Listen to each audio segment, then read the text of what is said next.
Thank you, Maisel. Good morning, everyone. I am Michelle Gongora, Chief of Safety and District Services at Caltrans District 11, and I'm really excited to welcome you all to our second day of the 16th Annual Procurement and Resource Fair, brought to you virtually this year and led by the District 11 Small Business Team, the Small Business Council, and the San Diego Public Agency Consortium. For those of you that joined us yesterday for one or both sessions of our Meet the Public Agency Consortium, thank you. We hope that you found the information really useful. If you were unable to attend, we will post the video to our website within the next week for you to view. I'd like to thank you all for taking the time to be part of this year's event. Because the Procurement and Resource Fair is one of the largest annual outreach events hosted by Caltrans District 11 and the Public Agency Consortium, we did not want to miss the opportunity to host one this year, even with the challenges we've all been facing. And I would like to take this time to share a little information about the Department of General Services. As most of you know, DGS handles the certification of micro, small, and public works businesses. They also handle the Disabled Veteran Business Enterprise Certification. Caltrans and DGS have partnered for many years to host countless workshops, including DGS's constant participation at our annual procurement fair. We did not want this year to be any different from past years, and I'm very pleased to announce that DGS was able to uphold their annual participation by joining us again this year at the 16th Annual Procurement and Resource Fair. So without further delay, I'd like to introduce Mr. Michael Aguilio, Business Outreach Liaison from the Department of General Services, who will be providing the workshop this morning on how the state buys Contracting 101. Michael, take it away. Good morning, everybody. Again, my name is Michael Aguilio with the state of California. I wanted to thank Michelle and Maria and myself for putting on what I believe is, well, not I believe, I know is an excellent event, and I'm hoping you guys are enjoying it all. Today, we're going to be talking about how the state buys. One of the biggest things that a individual can understand hope to understand is how state buys, so that you can better position yourself to win state contracts. So we're going to be talking about preference and incentives, how the state buys, commercial useful function, some of the rules you have to follow, contract readiness. I'm going to give you some hints, common mistakes, so you don't make those, tips for success, and of course, resources. We're going to talk about the 5% bid preference, the competitive solicitations, they have few selections, and the set aside of the small business and DVBE option. All right, so let's talk about the small business preference. The small business preference is a huge benefit for small businesses so that it levels the playing field against larger corporations or businesses, and of course, for those that aren't certified. Now, it's pretty simple on how it works. If a non-certified bidder, as shown in the diagram here, bids $100,000 and a small business bids $102,000, what happens is currently the bid of the non-certified is the lowest. However, you get a 5% bid preference. Because of that 5% bid preference, we take 5% off the lowest non-certified bidder. In this case, it's going to be $5,000. Subtract that from the bid lowest certified bidder. So at 102 minus 5, of course, equals 97. That's how we evaluate and give you the preference as a small business. So, as it says here, you are the lowest certified bidder at this point, or lowest bidder at 97. That's lower than, of course, the non-certified bidder at 100,000, but you win your original contract at 102. Okay, so it's a huge benefit for small businesses. All right. Now, if you happen to be a disabled veteran business enterprise, otherwise known as a DVBE, we have a preference with the small business at 5%, and now we can add and calculate if there is an incentive for the use of DVBEs in the procurement method. Now, what happens is if there is an incentive built in, it could be anywhere up to 5%, so 0 if none, 1, 2, 3, 4, 5% on top of the 5% that you get if you are a certified small business as well. So it can potentially be a 10% evaluation off your bid up to $100,000. It's huge if you happen to buy it as both a small business and a disabled veteran business enterprise. All right, so we're going to talk about different ways the state buys. So we're going to talk about contracts exempt from advertising. For those of you who thought that we advertised everything, that is not the case. In this class today, we'll cover the various types of procurement methods used by the state of California. Contracts exempt from advertising, which is these three: fair and reasonable, small business option, and emergency purchases. We'll talk about LPAs, otherwise known as leverage procurement agreements. We're going to touch basically on CMAS, master service agreements, cooperatives, software licensing program, and statewide agreements. They're multi-year contracts that can be used by any public agency: city, county, state, municipalities. Everybody can use these that spend public money. So if you're a part of these, you're in a very good position to sell your products and or services. Now we're talking about the platform. In this case, in this class today, we'll cover the various types of procurement methods used by the state of California. And these are request for information, invitation for bid, request for proposals, and a request for quotation and how they are applied. All right, so I had actually passed the first question. I didn't see it, and I apologize for that. I was going to make sure that I asked everybody before we started how you were doing today. I can tell you from my point of vantage, I am relatively nervous. Using the new platform during this COVID era, not being a part of seeing you guys face-to-face is not necessarily what I find very comfortable. So let's ask you right now. Thank you, Maria, for bringing that up. Let's answer the question. How are you doing today? Here we go. Looks like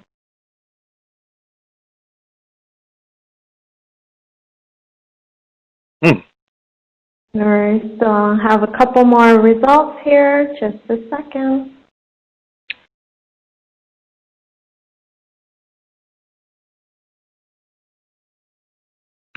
It looks like we have. Can you see the results, Michael? Yep. So most of you didn't even answer.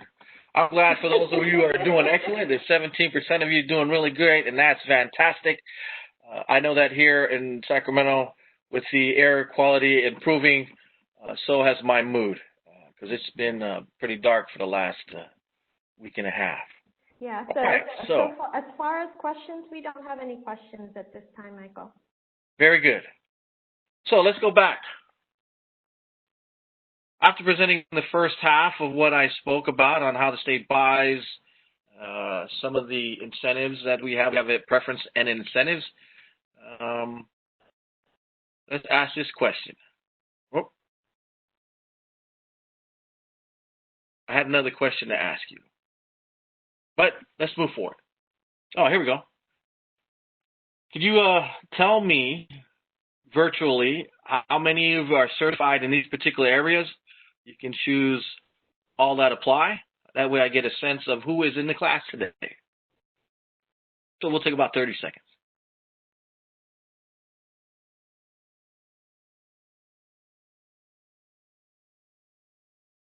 You know, I've been with the state of California for nearly 30 years. And I applaud all of you who are trying to make sure that your businesses are successful by coming to today's class. I can help share information that hopefully you can decide whether or not you want to move in this arena if you're not already. And for those of you who are already in this arena, hopefully improve your chances of winning contracts. All right, so what I see here is that less than half or nearly half of you are certified as small businesses. That's great. All of you who are certified as small businesses may also be a certified micro business. It's a subset of small. Let's see, we've got 10 of you are DVBEs. 16 of you are disabled veteran business enterprise. Okay.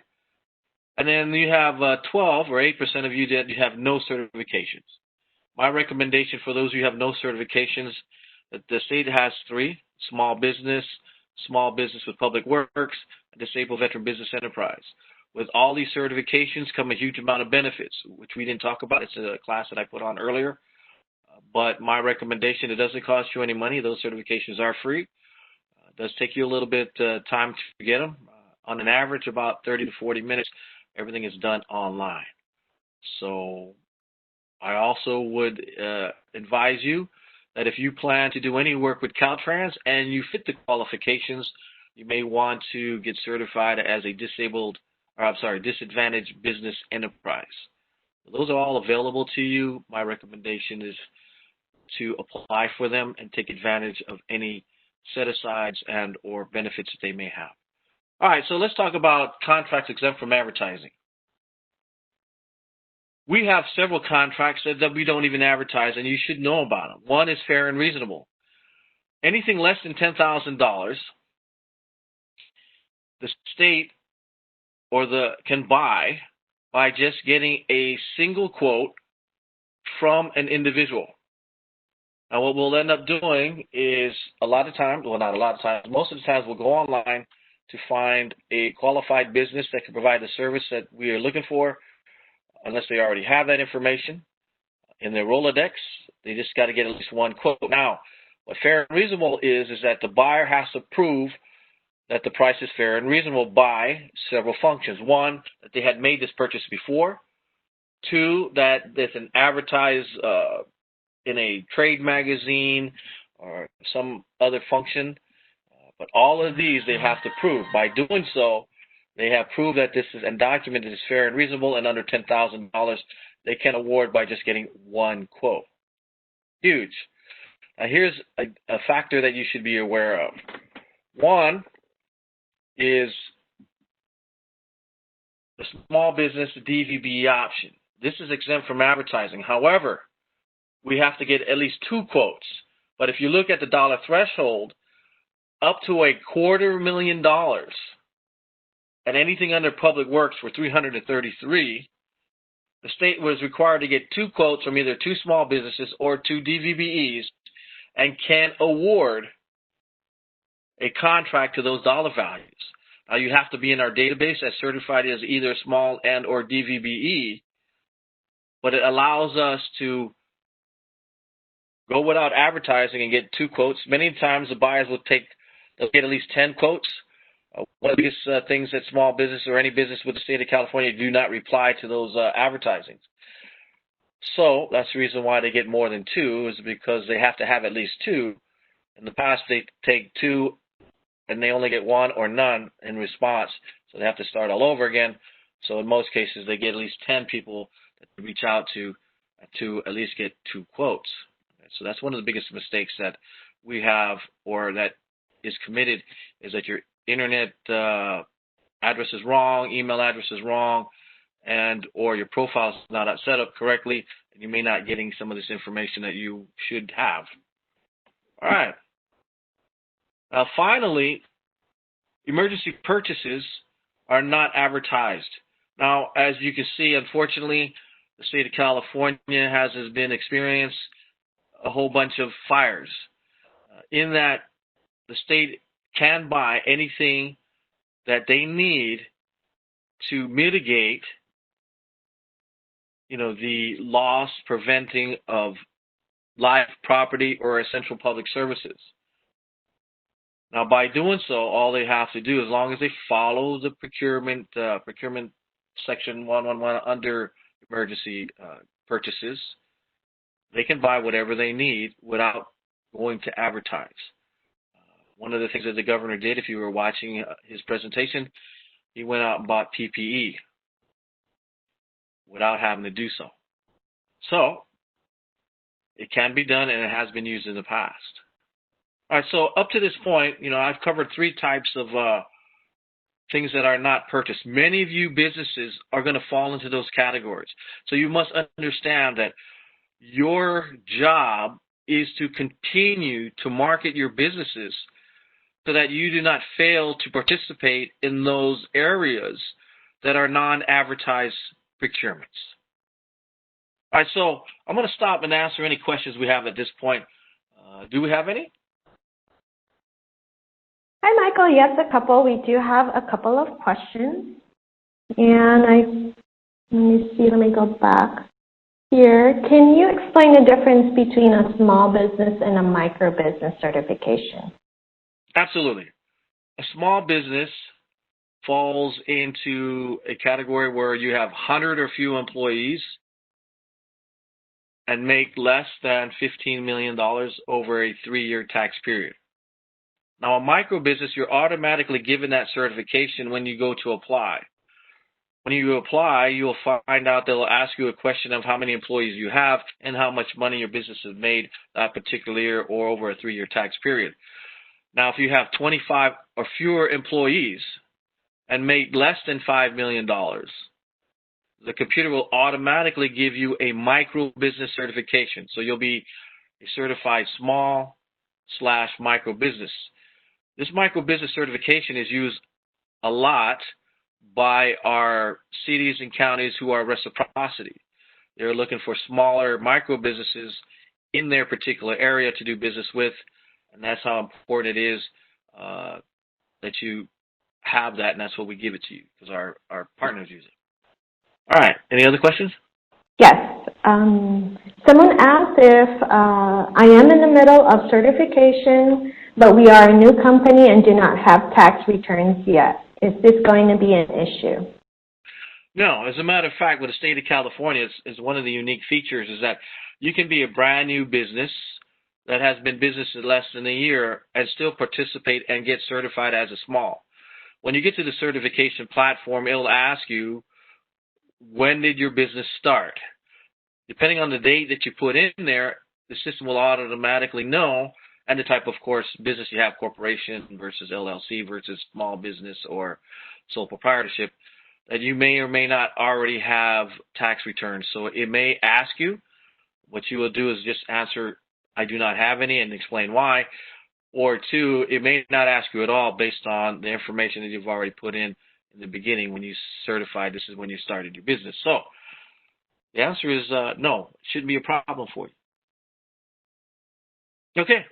All right. I do have another question. Who is the best contact to get in touch with for assistance with applying for the small business for the purpose of public works?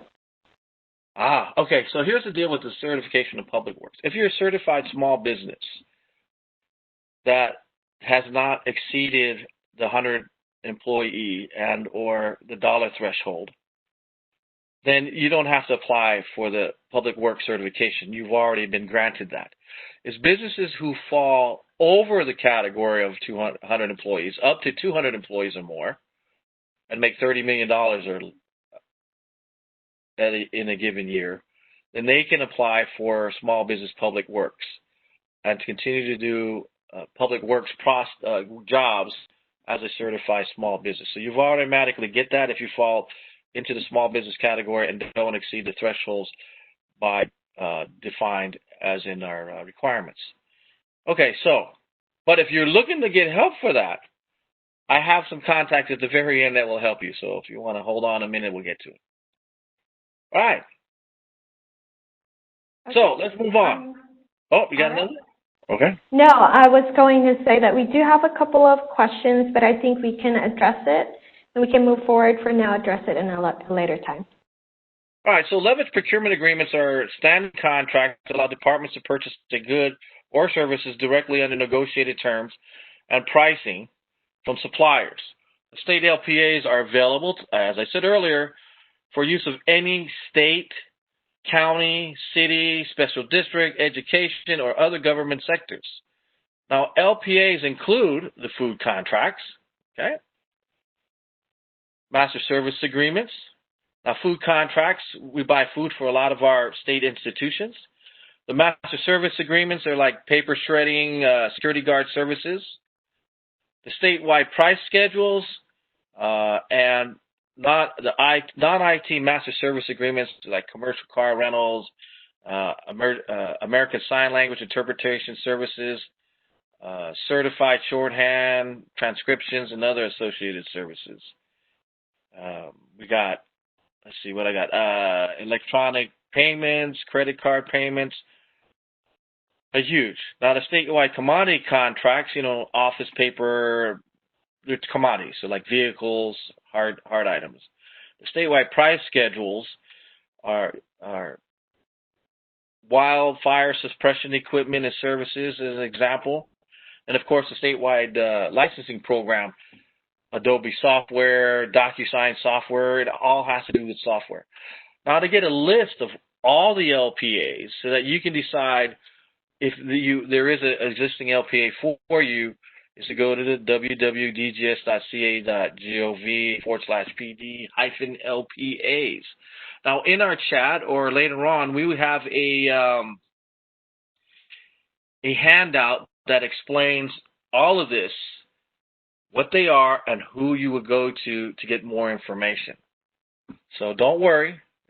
These are the types of LPAs, and it's really important to you. Now, what I want to talk to you is all these LPAs, but the California Multiple Awards, CMAS, is a type of LPA, but it's unique to the state of California in the sense that DGS established agreements with businesses to offer products and or services based on terms and conditions using the Federal General Services Administration GSA schedule.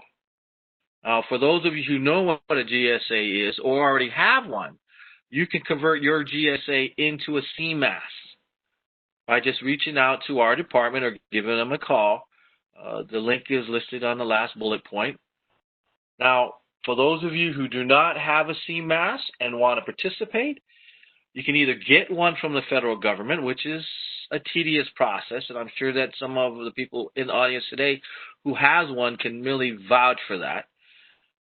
Or you can piggyback on an existing GSA by reaching out to the holder and see if you can participate under there. If they give you authorization to do so, then you can then be a part of the CMAS process if there is one already available under that GSA/CMAS. Now, there's a variety of supplies that we buy off of the CMAS. A CMAS agreement includes a variety of commodities, non-IT services, IT products. And it's all based on a reasonable and competitive process to get the best price for the state. So it's a step up from just doing the advertising not bid into this arena.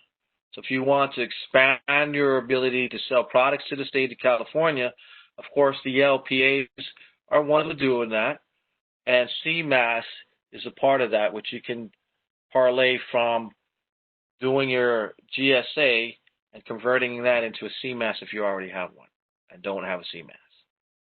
All right, so that's questions. Does anybody have questions regarding LPAs, how to get a CMAS to this point?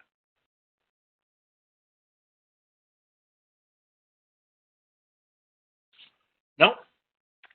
I do have a couple of questions. One question is the CMAS used for IT services? There is an IT services for CMAS, and of course we have IT LPAs as well. Yes. The answer is yes. And that is it for now, Michael. All right, fantastic. So let's move on. So the state has several platforms that it uses. I need to get through this here. Now we use Request for Quotation. It's most commonly used, and basically we just list the items that we want and the quantity and price. As you can see, the dollar threshold is usually up to $100,000. Now these are dollar thresholds may vary by the department, but it's pretty straightforward. Okay, so we're just asking for a quote. Everybody understands what a quote is. Now, request for information. The request for information is unique in the sense that we're sending out a survey to see if there's anybody out there that can provide the products and their services. For instance, and I'll give you an example. we were looking at the high-speed rail. So the idea was to find out, is there anybody capable, is there any business interested in building the high-speed rail? So we put it out there, request for information. All right, so now here's what's really important about the request for information, or in this case, request for interest. For those who apply, can then move on to phase 2, which would usually be RFP. So request for proposal after you've already shown interest. So it's really important that you understand that the state does send out information to ensure that we do not miss anybody when we are looking for solutions. So we'll just send out, hey, look, is anybody out there can do it? Do they know how to do it? And this is what the RFI is all about. Now, the invitation for bid is pretty much the simplest route that the state has. Okay, so what we're looking at is that, non-IT goods exceeding $100,000, it's awarded always to the lowest bidder. There's no discussion, no negotiation, and price is always the key. Now, we do have a lot of small business and DVBE incentives built into the invitation for bid. So here's our products, here's our service, how much does it cost? So we use that a lot, as it says right there on the slide. Now, request for proposal. Remember what I said earlier, the first few slides, we're looking for request for information. Once that we got that information, we move forward in most cases for a request for proposal. Now, request for proposals, you need to understand that out of all the things that we have, everybody always asks me, Michael, is always the lowest bid? Is it always the lowest bid? No, it's not always the lowest bid. And here is one of the areas that is not always the lowest bid. When we ask for request for proposal, of course, it's the lowest cost. We're always looking for the lowest cost.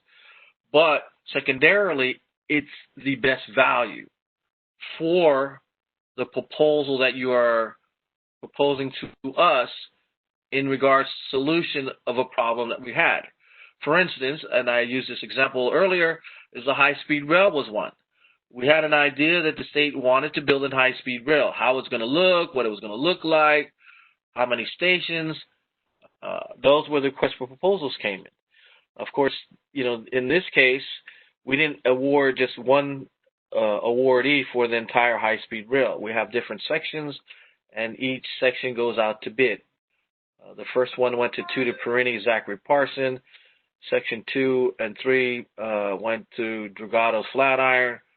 And Section 4 is California Rail Builders. And then, of course, we'll have some more sections as we move further south. But the fact is that requests for proposals are formally advertised. Secondary is best value, and, of course, low cost is a part of it all. Now, here, you can make a lot of money here in requests for proposals or this type of procurement. But you got to understand you have to weigh the risk with the cost of reward. So, it's one of those balance things. Okay. All right. Let's move forward. Up to this point, we talked about several ways the state buys and the platform it uses. Like I said earlier, understanding how these platforms apply to you, then you can decide, well, I only want to do IFBs. I only do RFPs. I can make the most money there. But understanding your risk will then determine where you want to fall in the type of procurements the state buys. And that's why it's really important to understand how one buys to determine your risk factor that you want to participate in. All right, so I'm going to leave a little section in here for Q&A. If there's no Q&A, then we'll move on to the next section. So, Maria, you got any questions here? I do, and we'll talk about just one question for now. So since they are not non-advertised, does this mean that there isn't a place on the DGS website to find RFQ for products such as traffic control equipment? No, they are advertised. All of those RFPs are all advertised. So you'll see them on our Cali Procure site. The only ones that are non-advertised, as I said in the very beginning, are ones that are fair and reasonable, the small business DVBE option, and of course, emergency purchases. those are not necessarily advertised. They can be advertised, but we have the option as buyers not to use those platforms. Everything else will be advertised in one way or another. Okay. All right. Another question for invitation to bid. Does the small business have to include anything in their bid to get, I missed my place, to get the small business advantages, or does it happen automatically? No, in every bidding process, there's going to be a section in there asking you for a certified small business. And that's one of the biggest mistakes that small businesses make. They don't notify the procurement official that you are small. So it's not necessarily automatic each and every time, because every bid that they would get, they would have to look to see if those persons were certified or not. It's incumbent upon you as a supplier to the state of California to notify the procurement official that you are a certified small business. And where necessary in the solicitation aspect, to provide your certification number should you have one. But it is usually asked, and it's your job to make sure that you say yes. Otherwise, you are not giving, despite the fact you may not be given that preference that you have so dearly would like to have used, and that you got when you got certified as a small. So it's really important that you understand that it's incumbent upon you to notify the procurement official that you are certified small business should the solicitation give you the preference that is embedded in there. So apply for it. That's one of the biggest mistakes that small businesses make. Perfect. Thanks, Michael. And I just want to announce to everyone, we are getting a lot of questions from the audience, and we do want to address every question that you have. But for the purpose of keeping track of time, we will address those questions at a later time, perhaps sending it to you, Michael, after the event so you can address all of them. That's one of the hard things about doing things virtually. Normally I can answer all your questions as you have them. Absolutely. But I definitely will try to make sure that upon the end of this, whatever time we have available, we'll answer all the questions as possible. And if we can't get to them, I will definitely direct those answers to you upon conclusion of this event at a later date. Thank you very much, Maria. Yeah, I won't leave you hanging. So I just want to let everybody know, don't worry, I got you. I'll answer your questions. You may not like the answer, but I'll give you the truth. All right, so here we go. All right. All right, so when it comes down to doing business with the state of California, one of the biggest keys that we want to stress upon you as suppliers, that you have to meet commercial useful function, these factors. Everybody it's under these codes. So, we got government code, we got military veterans code, we got CUF relative penalties. So there is penalties if you do not meet the commercial useful function platform. Now, what is CUF? CUF basically, okay, this slide will cover commercial useful function applies to small business. I'm going to just read this real quick. Bidding and participating in the contracts. Now, we emphasize that you follow the rules, and that's basically to be truthful and honest. Now, what does that mean? Now, I'll go through the definition so nobody misunderstands. You have to execute a distinct element of the work. You cannot be a pass-through. We've had this issue before where somebody would get awarded the contract. They do nothing whatsoever of any of the work, but they just hand it off to somebody else, take the percentages, and move on. That's not how the system works, and that's not what it's intended to be. So you have to perform, manage, or supervise the work. Okay? You have to be doing something. You have to do an element of performing work that is normal to the firm's business, services, and function. We've had a problem where you have a janitorial firm that won or applied for a contract for paving, road paving. It's outside of their norm. And then we had, of course, an accounting firm trying to do construction work. That's not what they put on their profile list of what they can and cannot do. So, it's got to be a part of the business function.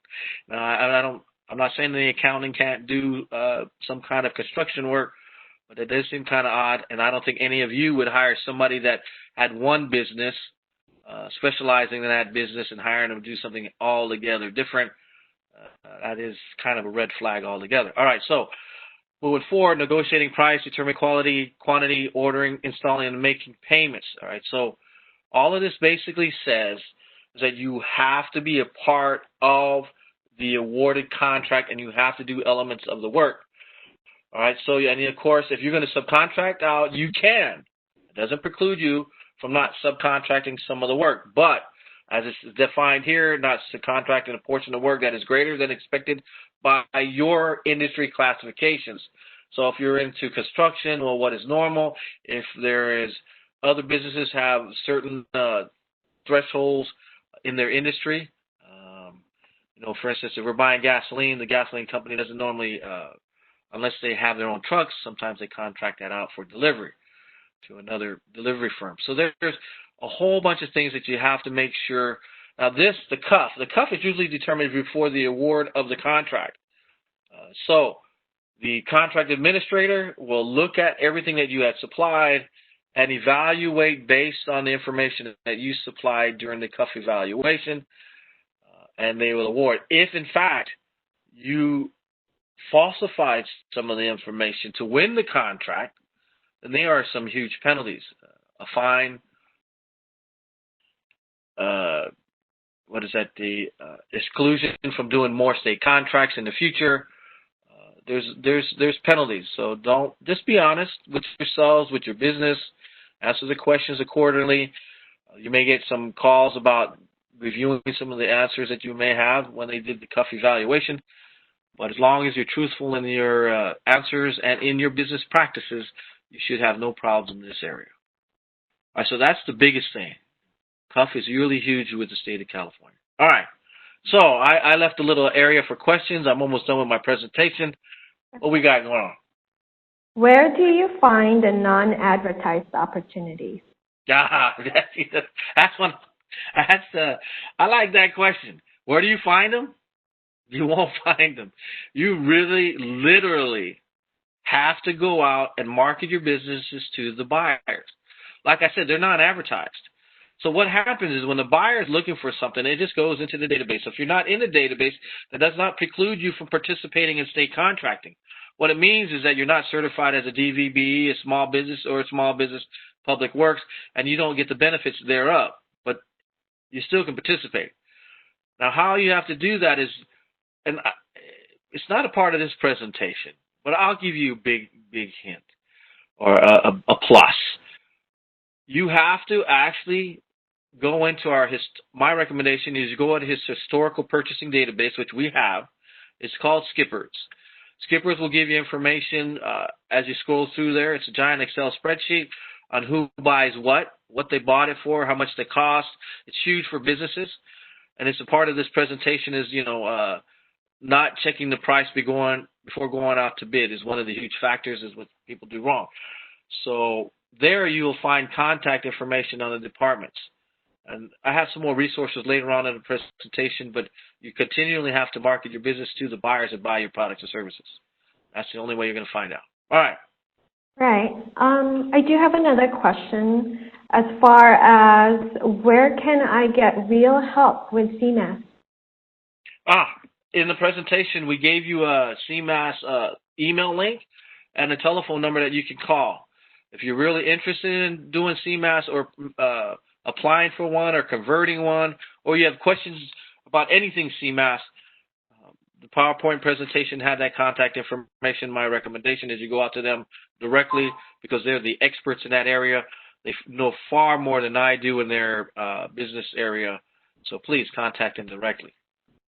And don't tell them I told you that. Last question for this section. Where do you find your buyers? Where do I find my buyers? Or where do they find my buyers? Where do you find my buyers? The buyers. Okay, let's hold that question as we go through this, and I'll answer that question as we get down. All right, so the thing is, before I leave, I told you several things. The preference, the incentive, how the state buys the different contract platforms, the existing LPAs. That's how the state buys. They just go into the LPA, look at the commodity or services, and buy accordingly. So if you're a part of that, that's great. Or we're using, the IFB, RFP, IFB. So those are the different platforms that we have. Now, what I want to go down to is understanding, here's some of the things that you have to understand as a supplier to the state of California. And it's part of CUF too, but does the project fit your core strategy? I mean, this is how you got to get ready before moving to the areas that we have. So I'm trying to give you some insight.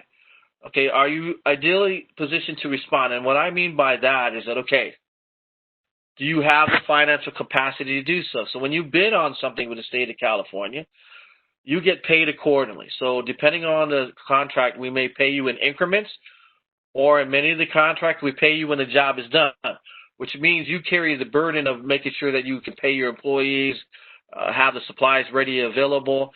So you have to have the financial capacity to do all of that. And do you understand the client say, what is it that I need? What are my issues? What are my biases? All of this stuff, one of the things that I recommend you do is you always ask questions. It's going to come up later in another slide. When you have in doubt of anything that's going on within the state of California, ask the question. And if it's a part of a solicitation, put it in writing so you get that question answered in writing. Okay, so just so you know, those are the things that are available to you. Always ask questions when in doubt of the information that you have been provided.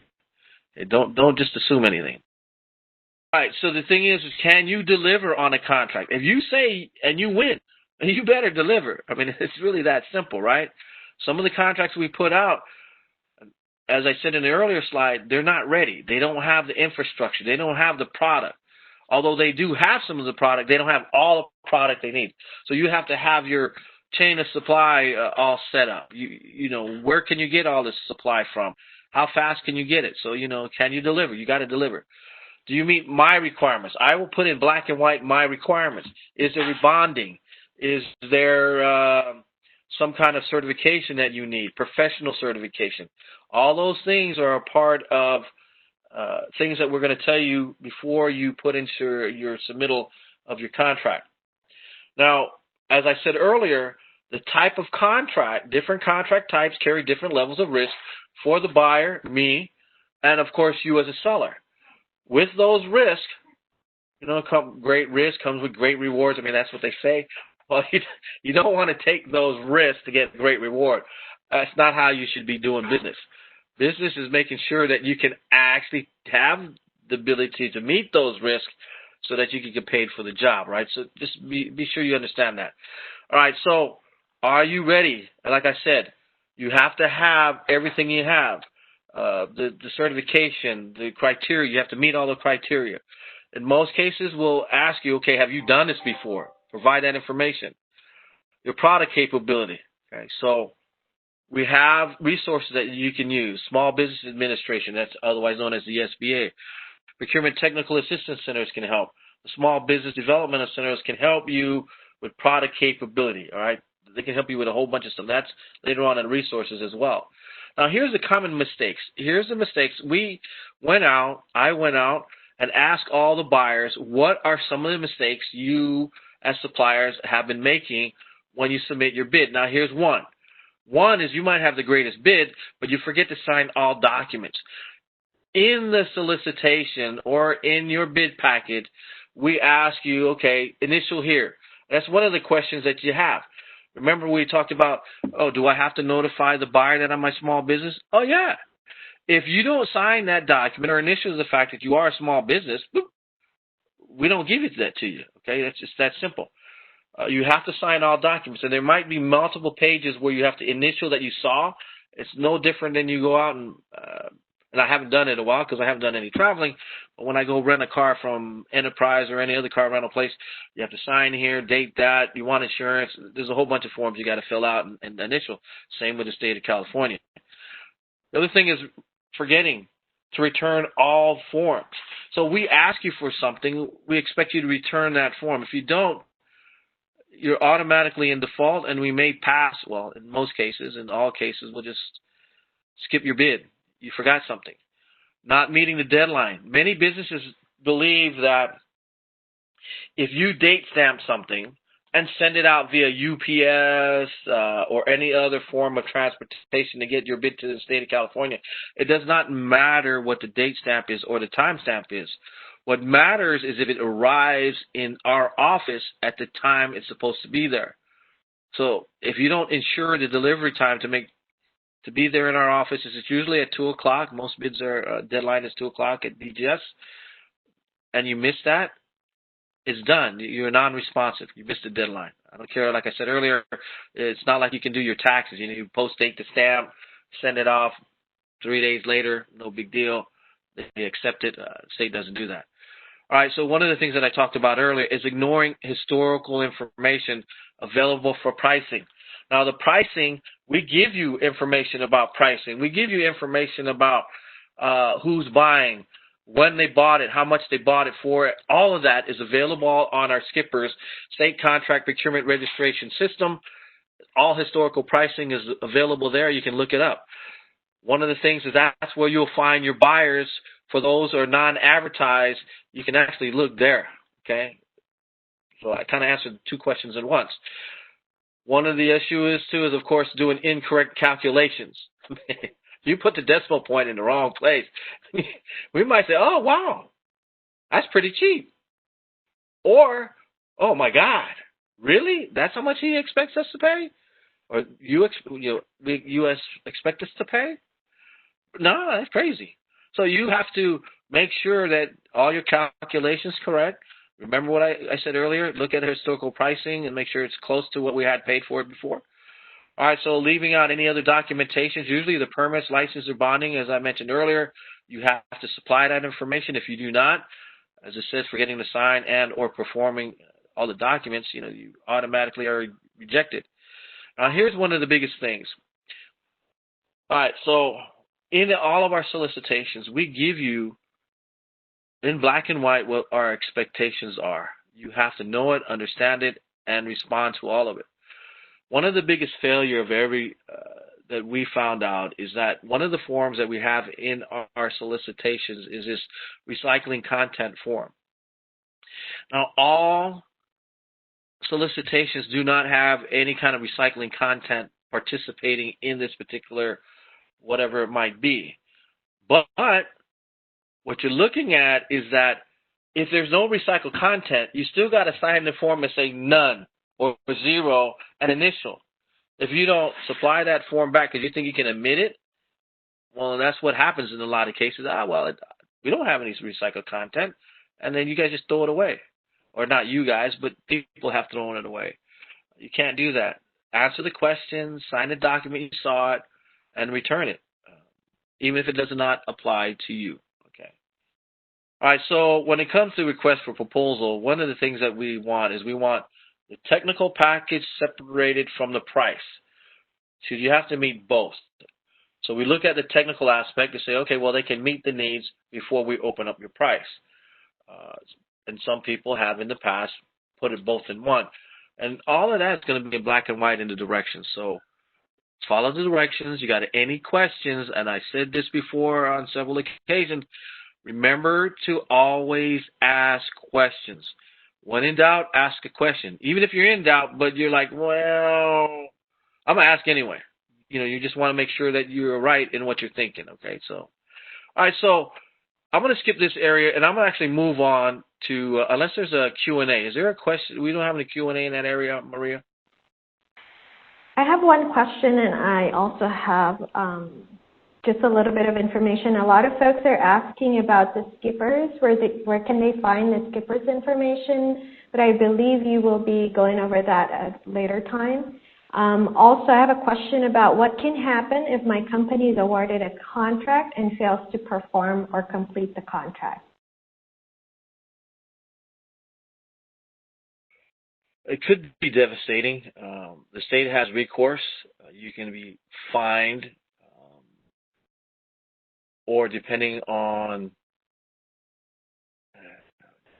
hopefully nobody ever gets in that arena, although we do have some people who have really overstepped their capabilities. But we can fine you because we put a lot of money and effort into that contract, or we can deny you from bidding again. So there is recourse. I have a document that I can share with you on what those fines can be, but there is a penalty if you do not perform, and it's not a good one. So, as I said earlier, what is the failure rate? Do not enter into contracts unless you know you can perform. But I understand that things happen in life that, God forbid, will ever happen to any one of you. That takes away your ability to perform on certain functions. So, but okay, we'll work on it. Sometimes we'll just let you go. It all depends. You'll go through a negotiation process, but you'll figure it out, and hopefully you'll never have that opportunity to actually have to figure it out. But the state will ask you why, how come, and then from that discussion, we'll decide what they want to do from that point. All right. Thanks, Michael. Also wanted to remind everyone that there's information about the skipper's information in the chat box if you're interested in looking up the information. All right, so prior to bidding, you want to always keep your profile updated. What happens is many times businesses move, you don't put the right address, or your employee was monitoring the mailbox, so the mail goes to that mailbox, and then they decided to either retire or found another position. You'll be surprised on how many times that has happened. So all the information now goes with the employee who now works with another firm who relatively does the same thing that they were doing at a previous firm. So you definitely want to make sure that you keep your information updated at all times. And don't let your certifications lapse, because certifications come with a huge amount of benefits. The 5% bid preference, the up to 5% incentive for DVBE. On top of that, you get put into preferred vendor database. There's also a Prompt Payment Act. There's a lot of benefits that you get. So if you let it lapse, you'll miss out on all those opportunities and the benefits. The benefits are huge. In the first class that I did, I asked everybody, do you understand what your benefits are? And over 90% of the people that were in that first class did not know. If you do not know your benefits, you can't apply them. I mean, I find that out a lot. I just did my car. It wasn't a good benefit for me. I broke down. So I called my car place. I said, oh, yeah, we'll tow you 10 miles. I was 10 miles. I was more than 30 miles away from anywhere. So those are the things, I didn't know, and now I do. But you definitely want to ensure that, you understand your benefits so that you can take advantage of them. Now I have towing for 100 miles, by the way. Okay, so, all right. Anything else? Oh, I'm going the wrong way. Nope. All right, so let's just finish up. We talked about commercial useful function. I told you always ask questions. Make sure you're properly licensed and insured. Don't let them expire. Make sure you meet the due date. One of the things that happens a lot is nobody reads the entire bid or all the requirements. You don't read everything. You have to read everything. I'll give you one prime example. We were looking for a business. So in the solicitation that we did for San Luis Obispo, we put in, please supply peanut M&Ms along with your bid. And if you didn't read it and send the peanut M&Ms and or the correct candy, which we got different candies and it wasn't peanut M&Ms, you would automatically disqualified. What we were looking for was an attorney. And we were wanting to make sure that the attorney read everything that was in the solicitation, because you don't want an attorney that doesn't. So, we kind of put that in there. And that was for San Luis Obispo. So my example is just read everything. If you're not going to read it, have someone of your employees do so that you can meet all the qualifications. We may have electronic bidding. So if you are going to be bidding, make sure that, you may be bidding electronically. So if you don't have that access, to see if you can find that either through a local library or one of our resource partners. All right, so the last thing is that we do have a bid checklist usually on when anything's sent out by DGS, so use it. And post-awards, you need to understand that we may pay you in increments or we may pay you with a lump sum. Understand that before you get into it so you know where your liabilities are, right? You're legally bound to perform what you say. All right, finally, I'm going to just skip this right here and go right into the resources. some of the resources that we have for you. The Small Business Administration score. We have our PowerPoints that you can more have access to if you want to look at them. Of course, we're going to provide this to all the attendees today. We do have Cali Procure, which you can get information on. So all of this is available, and we're going to send this all to you. One of the things that I wanted to point out is that you asked me where you can help. If you go to Cali Procure and you go to the outreach, you can find all of our advocates. Our advocates directly are there for all the state agencies that have the ability to buy over $100,000 or more. We give you their telephone numbers, their email addresses, and their location. So if you know the Board of Equalization buys certain items, you can find the advocate in there because you don't know who the buyer is, but now you know the advocate. You call the advocate to find out who the buyers are. I provided all this information in this PowerPoint, and it's readily available for you moving forward. For those of you who do construction, we have an extra column in there. You can sort it, and it's an Excel spreadsheet, so you can sort it accordingly. So what we did today, we went over how the state buys the small business DVB program as a whole and its preference and incentive. We talked about the commercial use of function that you have to meet, and I gave you some ideas about common mistakes that buyers or sellers have made in the past and how not to make those, and some tips for success. I also gave you some resources that may help you moving forward. My whole thing is that I hope you got something out of this presentation. I know it's very short and very compact, but we're going to provide you with all the handouts and the PowerPoint itself at a later date. And if you want to watch this video again because of my pretty face, by all means, please do so. All right, so if there are any last-minute questions, I got about a minute before we'll go offline. So, and here's my contact information. Don't forget, we'll get this so you don't have to really jot this down, or you can take a picture from the frame using your phone. Either way, I wish all of you the best. Is there any questions, Maria, that I might be able to answer before I go offline? We do have a lot of questions that we do not have time for, but we will continue to do at a later time so you can address each and every single one of them. There is one last question here. Do I need to have a storefront to sell to this state? No. Okay. No, you can work out of your home, but it all depends on the business. Okay, so you don't necessarily need a storefront. There's a lot of home-based businesses that we may buy from, but individually, it's based on the industry that you're in. Because if you're applying for certification, like in a DVBE, they go and inspect your home or your business location and see if it's a real business. So it all depends on the format and what you are selling. All right, so that's a good question. All right, I'll answer all questions as best I can moving forward. I really applaud the fact that you are answering questions. It means you're engaged and you want answers to hopefully better your position to sell to the state of California in all formats. Michelle, thank you very much for your time. Caltrans District 11 does an excellent job.